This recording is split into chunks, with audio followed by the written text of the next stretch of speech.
আজকে দুপুরবেলা মায়ের বাসায় গিয়েছিলাম। তো মায়ের বাসায় যাওয়ার পর কি কি খাবার খেলাম সেটা তোমাদের সাথে শেয়ার করব।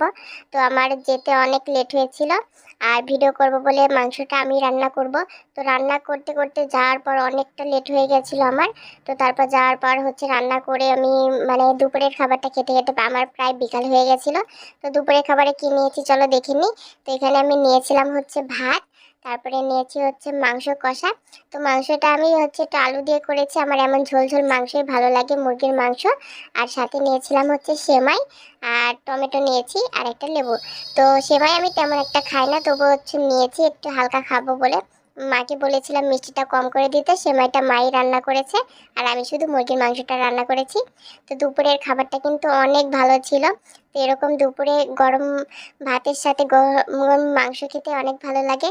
তো ভিডিওটি কেমন হলো সবাই কমেন্ট করে জানিও। আল্লাহ।